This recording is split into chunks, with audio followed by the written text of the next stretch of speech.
कहावत है कि देश धर्म का नाता है, गाय हमारी माता है। मैं यहाँ पर घुमा हूँ, मुझे कहीं गौशाला नहीं दिखी, और ऐसे तीर्थ में एक गौशाला का होना तो कम से कम बहुत जरूरी है।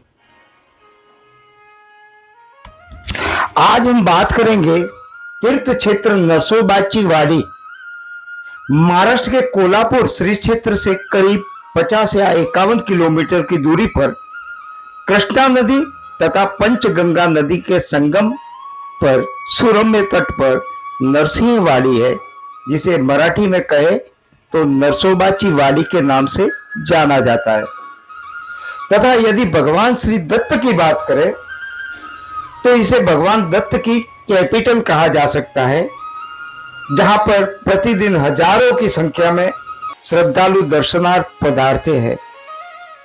यह तपोभूमि सैकड़ों वर्ष प्राचीन बताई जाती है, जो कर्नाटक तथा महाराष्ट्र की सीमाओं को जोड़ती है। बताया जाता है कि भगवान दत्तात्रेय के अवतार श्री नरसिंह सरस्वती प्रभु यहाँ पर 12 वर्षों तक रहे तथा इसी स्थान पर तपस्या की थी। यह भी बताया जाता है कि उनके द्वारा किए गए कई चमत्कार यहाँ हुए। इस श्री क्षेत्र में श्री नरसिंह सरस्वती प्रभु के चरणों की पूजा होती है। बरसात के मौसम में तो जब कृष्णा नदी उफान पर होती है तो मंदिर पानी में डूब जाता है। कृष्णा नदी तथा पंचगंगा नदी के पवित्र जल का अथाह भंडार, प्रकृति के सौंदर्य और दत्त प्रभु की भूमि की ऊर्जा तो भक्तों को यहाँ आने के बाद ही महसूस होती है। दिगंबरा दिगंबरा श्रीपाद वल्लभ दिगंबरा, ऐसा बताया जाता है कि श्री दत्त प्रभु के अवतार नरसिंह सरस्वती का जन्म तो करंजा में हुआ था। संन्यास दीक्षा लेने के बाद वे तीर्थ यात्रा पर निकल पड़े। उस समय उन्होंने इसी स्थान पर 12 वर्ष तक तपस्या की थी और यहां से जाते समय उन्होंने भक्तों को आश्वासन दिया था कि उनका इस स्थान पर स्थायी निवास होगा तथा वे गंगापुरी के लिए प्रस्थान कर गए। ऐसा भी बताया जाता है कि भक्तों को आज भी इस पवित्र तीर्थ में उनके अस्तित्व का आभास होता है। एक पवित्र वायुमंडल का आभास होता है। इसलिए प्रतिदिन हजारों की संख्या में भक्तगण यहाँ पधारते हैं, दर्शन लाभ लेते हैं।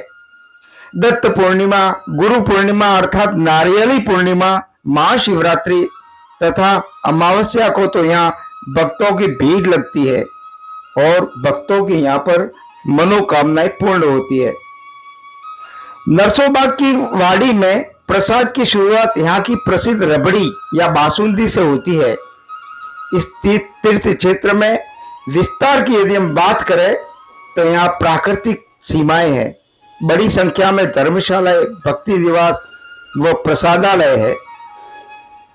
इस विषय को लेकर हमने यहाँ के तीर्थ पुरोहित और नरेंद्र मोदी विचार मंच के कोल्हापुर जिला अध्यक्ष श्री निर्मले गुरुजी श्री अशोक राव जी से बात की, तो क्या कहा वह भी हम आपको बताएंगे। लेकिन इस तीर्थ का वायुमंडल अथाह पॉजिटिव। इस वक्त आप देख रहे हैं, ये कृष्णा नदी है और ये पंचगंगा नदी है। इसके किनारे पर नरसिंहाची वाड़ी स्थान है, जहाँ पर इस वक्त हम निर्मले गुरुजी के पास हैं और उनसे आज हम इस तीर्थ को लेकर बात करेंगे। गुरुजी, इस तीर्थ की क्या महिमा है? इस तीर्थ प्रणाम। इस तीर्थ की महिमा ऐसे है कि 700 साल पहले भगवान नरसिंह सरस्वती ने, जो कि हम दत्त गुरु का अवतार माने जाते हैं, उस भगवान दत्तात्रेय की यहाँ उन्होंने तपस्या की हुई ये भूमि है। महाराष्ट्र और कम से कम पूरे भारत से यहाँ बहुत सालों में कम से कम लाखों लोग भक्तगण आते हैं, दर्शन करते हैं। इस तरह से इसकी ये महिमा है। तो यहाँ प्रतिवर्ष हजारों लोग आते हैं तो इस और तीर्थ के दर्शन करते हैं। आप यहाँ के तीर्थ पुरोहित हैं और आप योगा योगा टीचर्स भी है योगा टीचर। और उसके अतिरिक्त आप वास्तु विशारद है। जी, तो ये जो स्थान है उसका वास्तु की दृष्टि से क्या महत्व है? हम जब वास्तुदोष निकालने में जाते हैं तो यहाँ से हमें एक अलग तरह की ऊर्जा, पॉजिटिविटी हमको मिलती है, बहुत अच्छी दृष्टि मिलती है और इससे भक्तगणों का कल्याण होगा, भक्तगणों की मनोकामना पूरी होगी। ये हम प्रार्थना यहाँ कर से जाते हैं और जाके आने के बाद भी हम प्रार्थना करते हैं कि सभी हमारे भक्तगणों का, भारत माता का सेवा करने का, हर नागरिक का कल्याण हो, ऐसे हम प्रार्थना करते हैं। गुरु जी, आप योगा टीचर भी है। कहते हैं कि योग करो स्वस्थ रहो, और आजकल तो योग का ट्रेंड बहुत ज़्यादा चल रहा है भारत में, तो आप योग को लेकर क्या कहेंगे? भैया जी, हमारे देश के प्रधानमंत्री नरेंद्र मोदी जी ने योग का महत्व पूरे विश्व को बताया है और उसी कारण 21 जून को हर वर्ल्ड में, पूरी दुनिया में योग दिन माना जाता है। और हमारे नरेंद्र मोदी विचार मंच के संस्थापक और मिशन न्यू इंडिया के संस्थापक आदरणीय रवि भैया जी, चाणक्य जी, इन्होंने भी हमें बहुत बार बोला है, करो योग, रहो निरोग। आप योग से अपना मन, अपना मेंदू और हमारा जो मकसद है वो बहुत अच्छा होता है। बीमारी से दूर रहना है, मन में अच्छे विचार आना चाहिए, आने हैं तो योग से ही ये हो सकता है।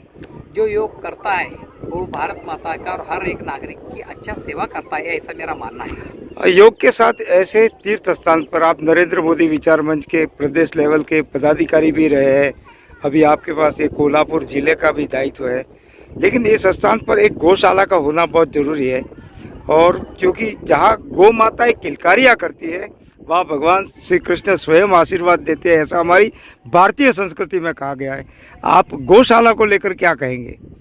गौ माता हमारी माता है, जन्मदात्री हमारी माता है और भारत भूमि हमारी माता है। ये 3 माता हमारे हैं, ये हम मान के चलते हैं। यहाँ हम नरेंद्र मोदी विचार मंच कोल्हापुर जिला माध्यम की तरफ से गौशाला चलाने का एक हमारा मकसद है। हमारा ये अच्छा प्लान चल रही है। बड़े बड़े आप जैसे लोग, रवि भैया जी जैसे लोग, इसके बारे में हम उधर उनके पास जाएंगे और उनके मदद से हम यहाँ गौशाला बनाने का प्रयास कर रहे हैं और हम गौ माता का आशीर्वाद देना चाहते हैं। और गौ माता से निकला हुआ दूध गरीब बच्चों को देना है, वहाँ से निकला हुआ दूध गरीब लोगों को बांटना है।